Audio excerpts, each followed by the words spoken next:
We had been building towards Death Valley for days, We thought this would be a simple drive through. but it really didn't turn out that way. Hi, we're JK and Kim, traveling part-time in our converted Ford Transit van with Tia, our 10-year-old golden doodle. We're sharing real van life after 60. After 3 nights here in Pahrump, Nevada, we're finally back on the road. Shower's done, trash is dumped, breakfast served, and the van is ready to go. And today's destination is one we've been really looking forward to.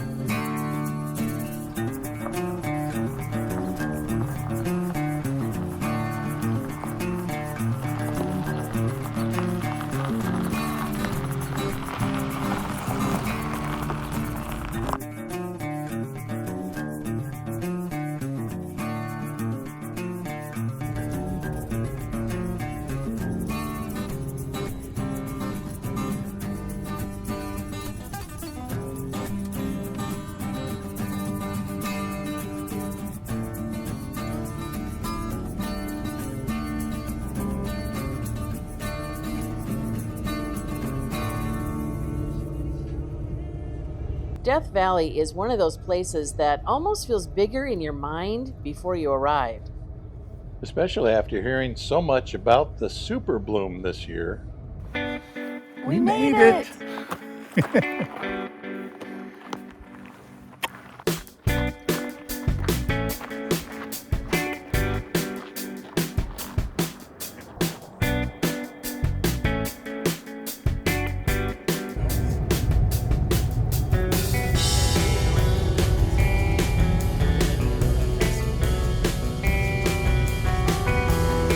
One of our first stops of the morning was Zabriskie Point. We are going to attempt to climb the Zabriskie Point here at Death Valley.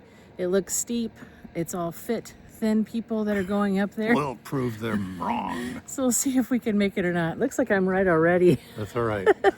All right, let's try it. Just embarrassed. All right, here we go. Bye. And honestly, our first thought wasn't the view. It was, are we really walking up this thing?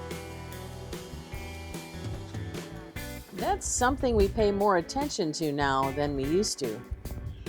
Not because we can't do things, but because we've learned to pay attention to what feels manageable.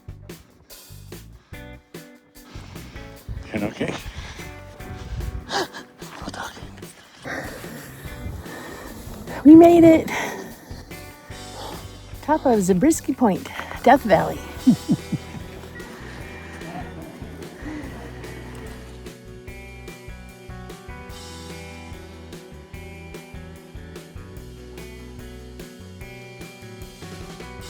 Worth the hike up here? I think so.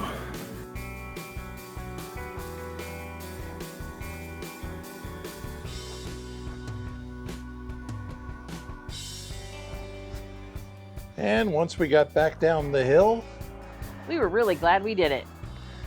although getting back into the van afterwards may have taken just a little bit more energy. Well, I'm proud of us. 60 years old, 70 years old, plus size people. We don't have the best bodies in the world, and we made it. And I know it seems like a small feat to most, but when you don't normally do stuff like that, it seems like a huge feat. According to my Apple Watch, it said we did 2 flights of stairs. It's not that much, really, but it just felt like a lot. All right, onward we go to the next place. I think it might be the visitor center, and then we get into Furnace Creek. So let's go check that out.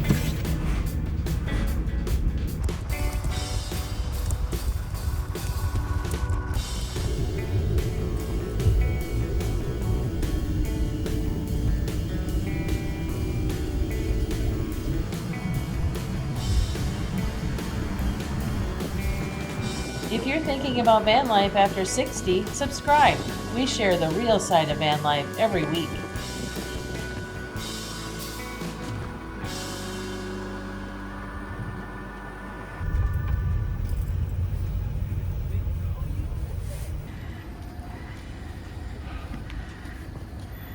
Front row. Thank the good Lord. Just as I was dropping you off, somebody pulled out and fit right in.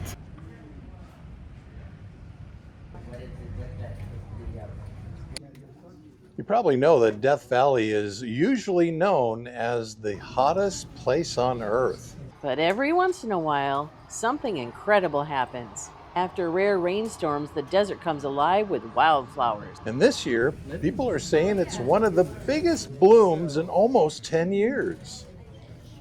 So we stopped at the visitor center to see where the best areas were and, of course, to get our stamp in our National Parks book.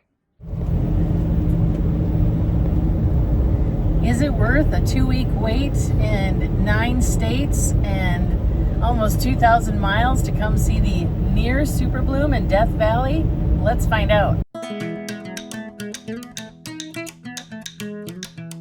Badwater Basin might have some. We saw some in the distant views as we were coming in, and it seemed like it was kind of yellow, but it wasn't like, oh my gosh, it's unbelievable kind of bloom. Right.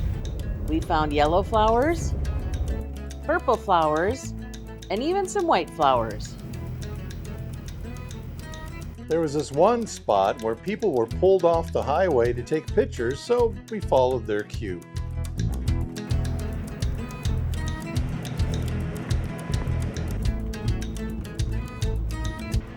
There are stops and sites people come specifically to see here at Death Valley, but for us, it really wasn't unfolding that way.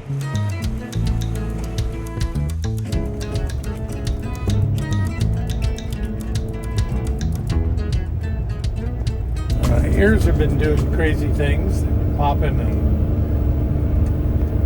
filling up and popping again. And we went from 5 feet to, what was it, 1,000 feet in a very short amount of time. So, woo. The super bloom wasn't that bad. It's just not what we had built it up to be. And I think that surprised us. Along with a 20-mile climb out of Death Valley, 9% grade from below sea level to almost 5,000 feet. I kind of feel like I just got out of the pool and my sinuses are full of water from the pool or something. It's really a strange feeling.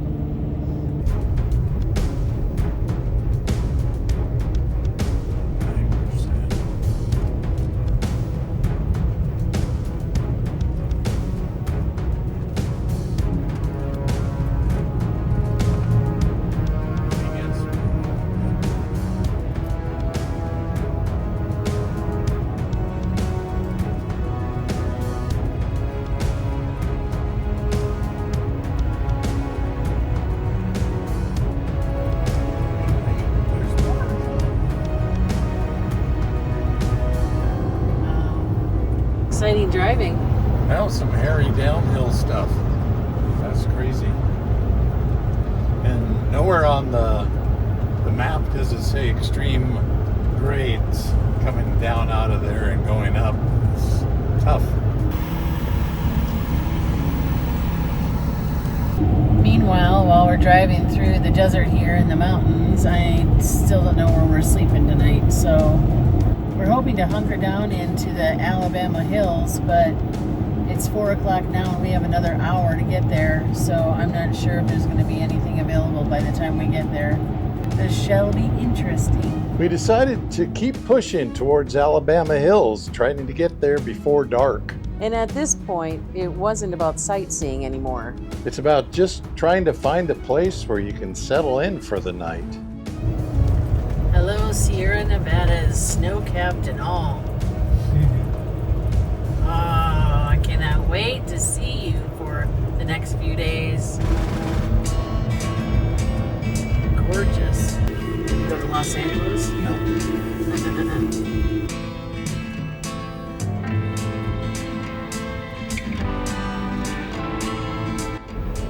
I've never been so excited about being on a highway in California than I am right now.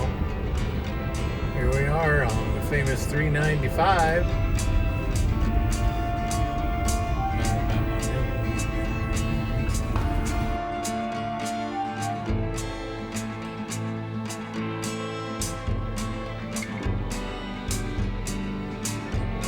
Oh, neat. Love the old signs.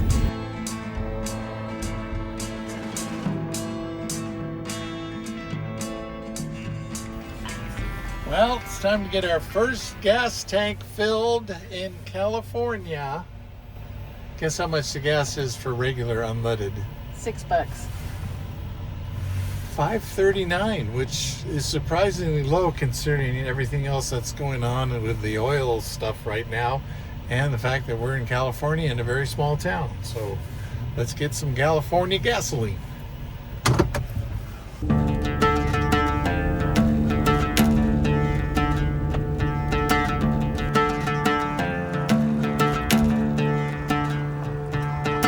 We have heard so much about the Alabama Hills area for free camping.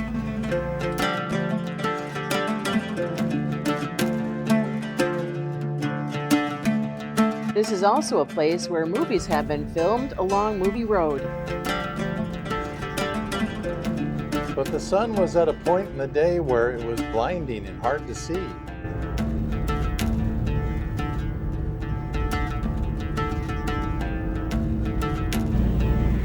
Still a little nervous that we're not going to find a spot. It's a very popular place. And it was a busy weekend here, so we'll see if we're lucky to find something. We were trying to find a spot before dark. The camp spots were either hard to get into with our two-wheel drive van, already taken since it was so late in the day, or we found nothing but day-use only spots.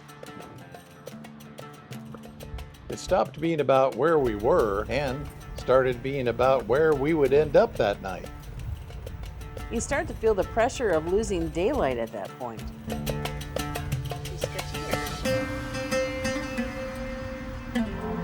We thought this was going to be easy.